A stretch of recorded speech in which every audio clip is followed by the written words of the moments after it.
So House Republicans could vote to approve an impeachment inquiry into Biden as soon as tomorrow while we await Hunter's closed-door deposition.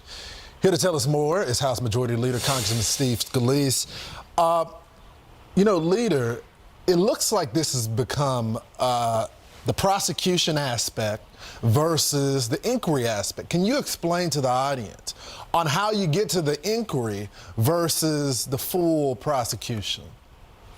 Yeah, well, the first thing that we've been doing is collecting evidence, and you've seen this with multiple committees. Jamie Comer's committee, the House Oversight Committee has been doing the bulk of the work. Jim Jordan's committee, Judiciary, as well as Jason Smith's Ways and Means Committee have also brought witnesses forward. But you've seen an array of items come forward. Obviously, all these shell corporations, the millions and millions of dollars that have been identified, checks going into Joe Biden's account. Ultimately, the White House has changed their story multiple times, but there's still more evidence we're trying to get, and the White House is blocking that evidence. That's why we need to exercise more subpoena powers, and having this vote on impeachment inquiry gives us the best opportunity to get more facts out, to continue searching, to ultimately let the people see what's really going on with this investigation and let it lead to ultimately where the facts continue to come out further.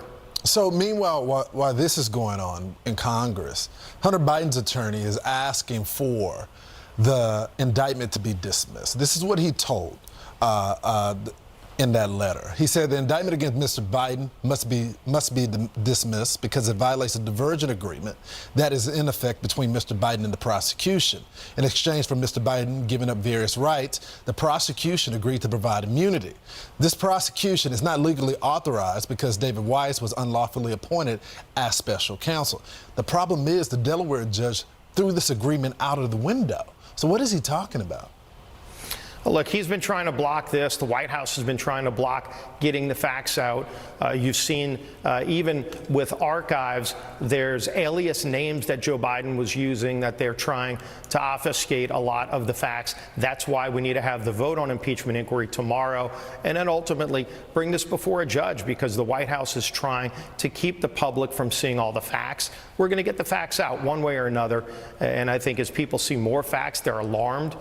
People recognize the web of deception. There's money coming from foreign countries. We've seen Chinese money coming into the Biden family through multiple accounts. Again, multiple shell companies. How many people use 20-plus shell companies? Millions and millions of dollars coming from foreign countries.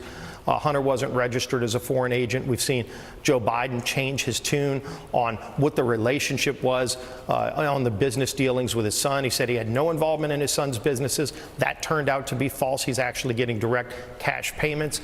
There's more to come, but the White House is trying to block more information. That's why we're going to continue to get the facts and have this vote tomorrow. Yeah, no one can really tell us what Hunter really did, especially when you got the filing from the prosecution's special counsel saying that all this money that he was spending on travel and all that wasn't for business because the money was actually going to hookers and prostitutes. You guys will have to make that case to the American people, though. Congressman, thanks so much for joining the program. Great being back with you. Thanks. Good seeing you, brother.